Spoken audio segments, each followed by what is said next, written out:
Hey guys, welcome to my channel. My name is Tochi. You guys are welcome back. So in today's episode of UK Matters, Tell It All with Tochi, I have somebody here who is here with a very unique story, and I'm sure you're going to take home something from this video. She just relocated to Nigeria after 15 years in the UK.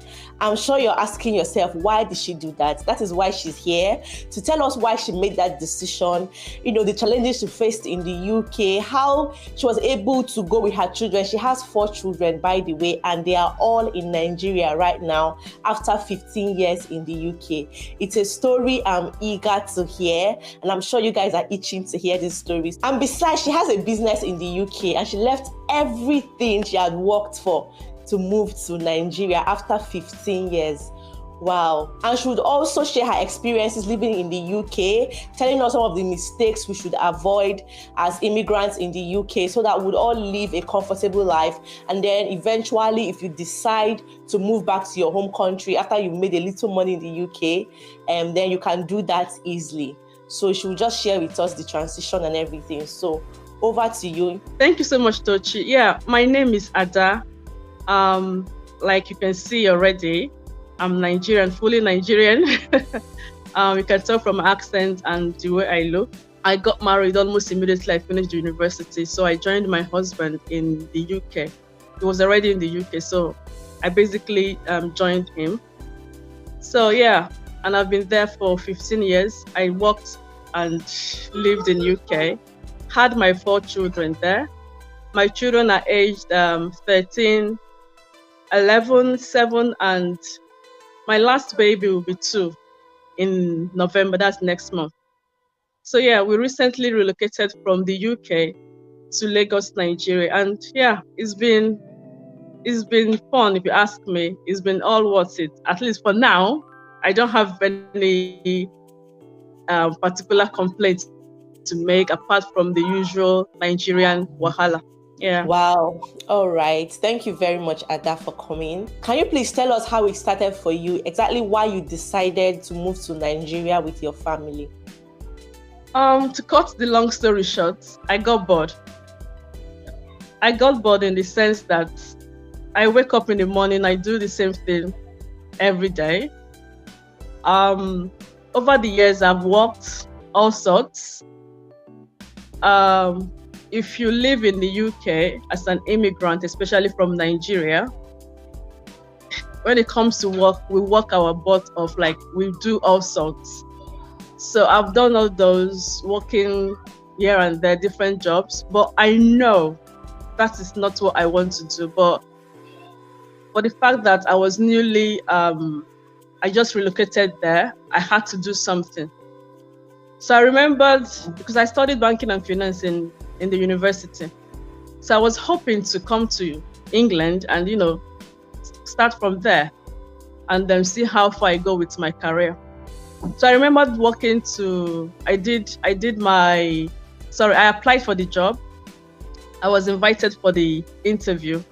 I remembered going for the interview. I did the interview, and at the end of the interview, I was told I did well, but they said all the positives and everything. Then they now went, but because I studied in Nigeria, I've not really practiced working in the bank.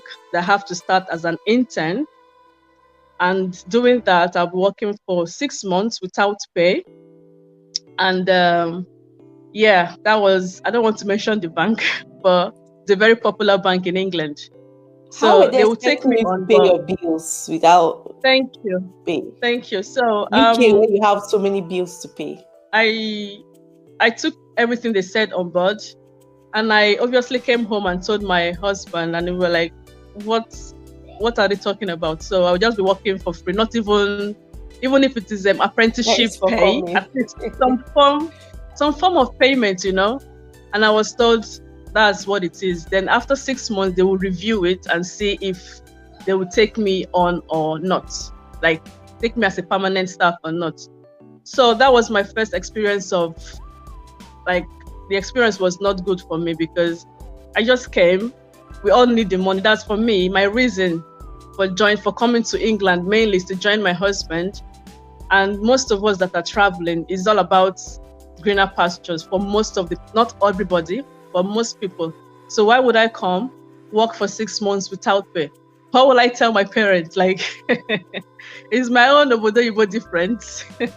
So anyway, obviously that didn't work. So I started off doing, I worked in the shop. I worked in cooperative, cooperative. I worked, I did some online work, but deep down, I know that is not what I want to do.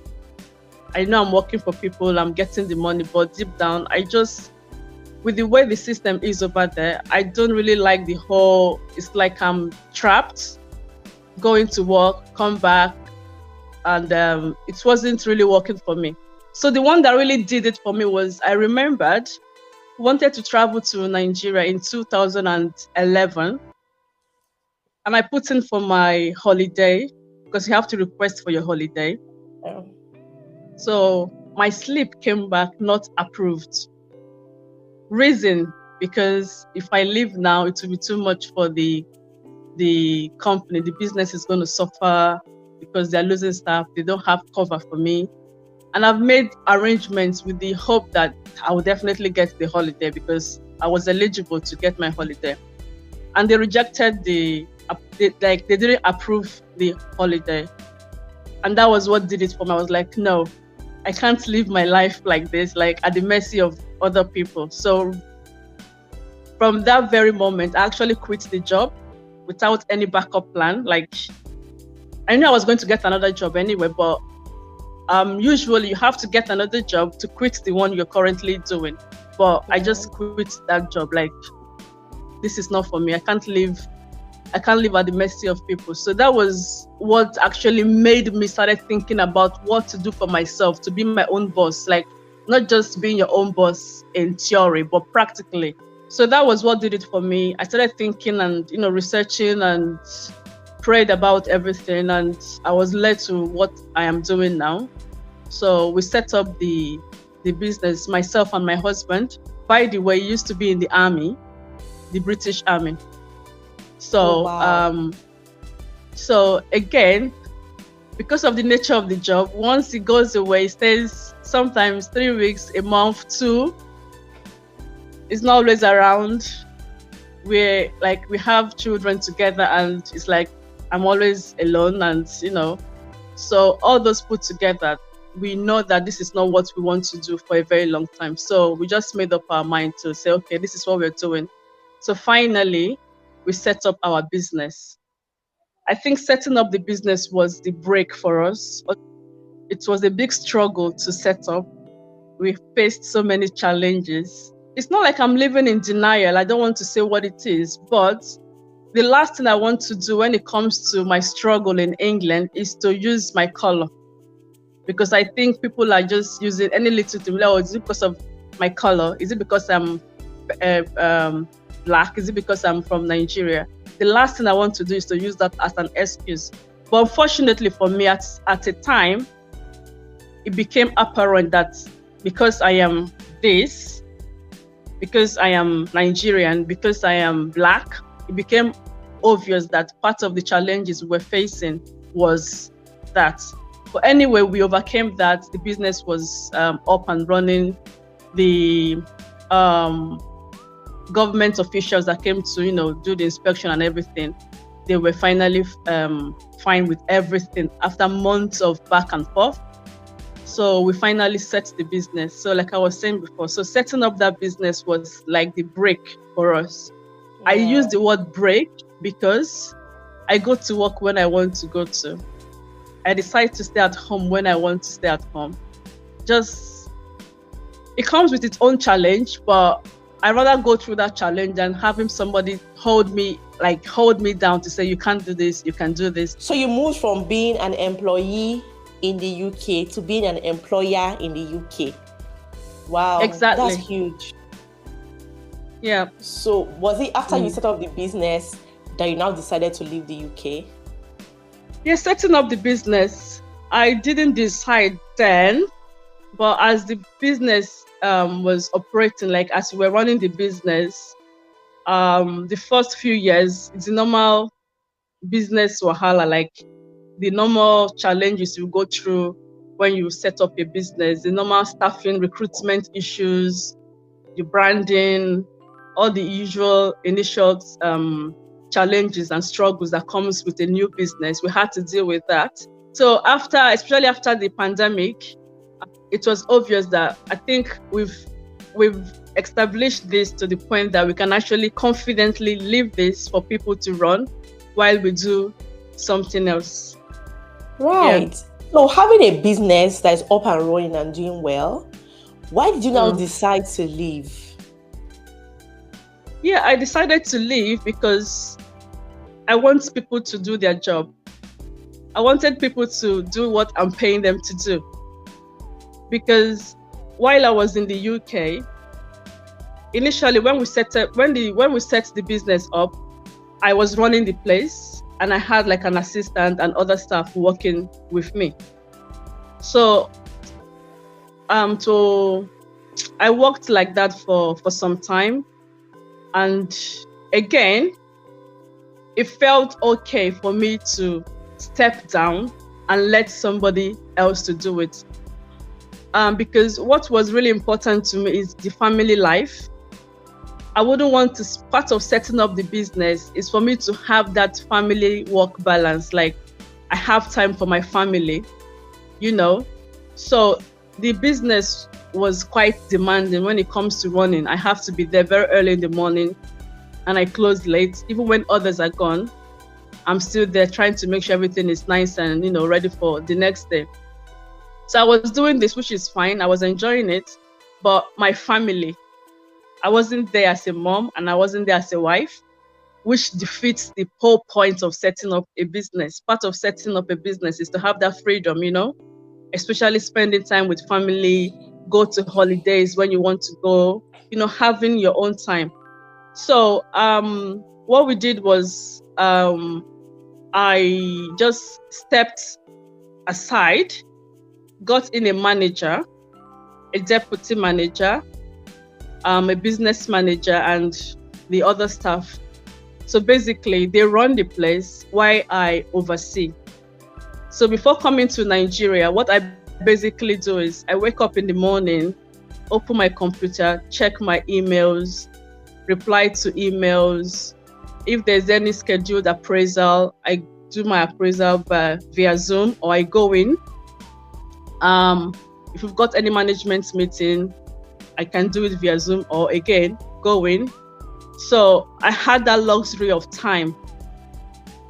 Like I don't wake up in the morning and rush to work. I don't do that. So I was doing this like every day. It became like I'm doing the same thing. The children will go to school, they come back, we eat tea, we get ready for the next day. So it became like I wasn't challenged. It was almost too perfect, if I can say that. Like everything was fine. Okay, what next, really? So that was one of the reasons we said, all right, we think we are done for now. Let's just take a break, because we needed the break anyway. Setting up the business was not easy. COVID happened. We lost some family members that were not able to travel to Nigeria for the burial and everything. So everything put together, we just said, yeah, let's do this. Wow. We've always wanted to do it anyway. Yeah, so listening to you now, I have lots of questions, and I'm sure a lot of people have questions as well. The first one is, where were you based in the UK? Secondly, what happened to your husband's job when you decided to move? And thirdly, the most important one is, what was it like for the children? Because I know that having lived abroad for almost all their lives, or for a greater part of their life, and then their parents just come and say, we are all moving to Nigeria. And I don't know, like, how did they take it? What was it like for them? What their school, everything? Like, I just want to know how that went down. So I will start with the children. We traveled to Nigeria 2012. They were a lot younger then. Another one was in 2015. They speak to their aunts and uncles on the phone. We watch Nigerian movies. We talk about Nigeria. So for them, it came to a point where they really wanted to see their grandparents. And they keep asking questions, like when they go to school, maybe especially on Fridays, sometimes they come home and they say, oh, this of their friend went home with their nan today, or this person is going for the holidays at nan's, or is going for the weekend, things like that. And they keep asking, when is their grandma or grandpa coming over? And for my parents, it was a different thing. That wasn't possible for the two of them to come at the time. So for the fact that they are missing their grandparents, they really want to see them apart from just talking to them on the phone. That I think that made them want to actually come to Nigeria. Yeah, so for my children, it wasn't so much of a struggle to convince them, because I think they were mentally prepared for the move. And because we talk about it, to what to expect, like if we go to the village, difference between living in the city and in the village. They remember our house in the village, and they keep saying, oh, we live in our village mansion. But I said to them, that one is different. When we come to Lagos, it's a different house. So like the dynamics of the whole city and village, you have to like differentiate it to them.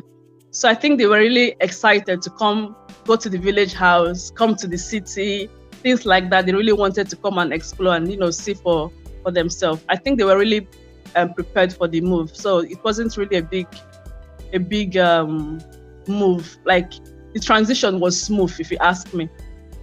All right, but what was the challenge like? Did you already have a house in Lagos, or when you decided to move, you had to buy a house or build a house or something? These are the things you have to sort out before making the move. Obviously, you can't pack your load, including my 4 children, to Lagos, Nigeria now you have to arrange yourself. So the housing was sorted already. That wasn't a problem. I can say school? What did you do? Yeah, that's what exactly. The school, I started making enquiries from England. I started making enquiries because where we live in Lagos. So in the area, I Googled schools in the area. I talked to some people I know already for recommendations. So we started talking to the schools from England. We did interviews, and they showed us the school via like virtual tour. So we're able to have an idea of where we think they would be going. The children were involved in all the process, talking to the teachers, seeing the school, Googling it and finding things out for themselves, and, basically knowing more about the school. They were involved in all the process. So I think involving them actually helped. So they were part of every step of the way. So it doesn't come like a shock to them. Nigeria just happened now. Nigeria happened. NEPA have taken the lights. You see, that's the challenge. I never believe I will be talking about NEPA and generator and everything. We'll just switch over now. But I'm curious, how did they cope with the whole NEPA situation? Like moving from where they have 24/7 power supply to where they have to deal with, off and on. I just want to know briefly, how did they cope with that situation? Or how are they coping with it? Yeah, the first few days, I would say, they didn't really, although we talked about it, but in real life, it was happening like in reality now. But they took it well. My daughter would take her phone, she would on the touch lights, and together they'll be making patterns. I remember then we didn't have our stuff, like our sofas was not here, our chairs and everything. It was like an empty house. So they had enough room to run around. So they make patterns with their hands, with their legs. It was just fun for them until we switched over to the generator. I think the generator noise was the big one for them because they didn't really get it. While you're sleeping, the noise is just there, like constantly. And it goes on as long as the light is off until NEPA brings the light again. So, but that took them a short while to get used to. But for now, it's not. They actually prefer the generator lights now because that one they are sure it's like it's there than the NEPA light. So yeah, I lived in the southwest of England, which is I don't know if you know a place called Wiltshire. Yeah. Wiltshire. Yeah. So I lived there. and my business too is there. So since I got to England, I've always lived there, but visited other cities like London and other places in England. So what's up with your husband's job? How, did he quit? What happened with the job? He just resigned because, again, it's about planning. So when I joined him, I know, okay, you're not doing this job for long because I already know how challenging it is. So because it was not getting any easier as the years went by, it was always away. Even if I'm working, I have to wait for him to be back before I can take shift. Then I have to do like agency jobs because it has to be around for me to actually work. Work. So we did that for years, and because we knew we're not going to do this for long, we just decided, okay, I think it's time for you to do this now. And he did it. And it rhymed well with when we're setting up our business. So he was actually available and around and very present in the setup of the business. So together we're able to set it up, and that was how he left the army. Yeah. So right now in Nigeria, are you doing anything in Nigeria, or you're just depending on the money you're getting from your UK business? My dear, you as a Nigerian and as an Igbo girl, you know the answer to that question. You don't put all your eggs in one basket. Although the business in England is like everything for me, but there's always something by the side to start up, to see if anything happens. There's always something there. But in the real sense of it, I won't tell you that I wake up in the morning and go to another business here. If you ask me, I'm living a soft life for now, just because I feel I've worked so hard and I've dreamt of this whole move, and it's like everything has fallen into place for me. So for now, I won't tell you, in the morning I go to Balogun, or I go to Trade Fair, or I have an office in Lekki. No. So whatever it is that we are planning or we're doing, we've done it in a way that we don't really have to be physically there. So most of the investment is mainly passive income. Like we don't really have to be there. So it's about planning. So we've done it in a way that even when we're here, the main reason for coming here is to, reconnect with family, have that quality family time with our children, and enjoy Nigeria. So Okay. So I also want to know, is this like a permanent arrangement, like coming back to the UK, or you just have to visit and go back? Or are you guys is there still a chance that you might come back? I don't want to. If you ask me, I wouldn't say, I want to come back to England. If you ask me to do what really, I don't know. But it's not like, it's not like the door is closed, like I can't come and live there. But the plan as it is for us to come to Nigeria, spend 1 year. It's our sabbatical leave. We've planned it for 1 year. But the idea is when we come here, we try and make the most of it. If we enjoy it that much, we are staying. And it's looking like we are staying because everything I'm doing so far, although you can't see it now, but everything I'm doing so far is just screaming, here I am, Nigeria, just take me. So my business is in England, and I'm a citizen there, so I can't really cut England out of my life. It played a very big role in my life. So I won't tell you I won't go to England, but in terms of living there, I am not 100% sure for now, because like I said before, Nigeria is treating me well for now. Okay, thank you very much. So what advice do you have for people that are in the UK already? The advice I would give is, when you leave Nigeria, go to England or any part of the world, leave Nigeria with an open mind. Because from what I've seen so far, the people that are leaving the country to abroad now, they're already madams and ogas. in quotes, you know, the Nigerian oga and madam they do here. People with good life and, you know, they have their business going on. They have life going on well for them here. But for one reason or the other, they feel maybe life will be better for them out there. But there's always a disappointment because the reality is life is not, it's not so in England. The working, the stress, the the hustle is real there. So my advice would be go with an open mind and just remove all the I'm a big man, I cannot do this kind of job, I cannot do this kind of thing from your head. And just go in and do the job. At the end of the day, it's all about the money. Just go in, do anything legit to get the money. And if you really want to come back to Nigeria like I am doing now, you save up enough, and get yourself back home and do something here too, because Nigeria needs so much. Like Nigeria needs so many people to come back and bring back what they've gained from other parts of the world in terms of creating jobs and things like that. So, and stop complaining. I see so many complaints online recently. I want to say, when I went to England, we went with like our eyes were really shiny, like bring on the jobs. As long as they will pay me, I'm ready to do it. But the set of people I see now, they just want to go in and get the money and buy mansions and build houses and buy cars. It's not like that.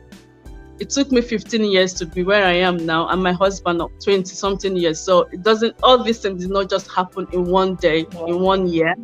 So I would say let them just just humble yourself. Here, most of them have maids, people. In fact, this Nigeria I came to, people are actually enjoying here. We are suffering. People are suffering in England. This is where the life is. Honestly. I know.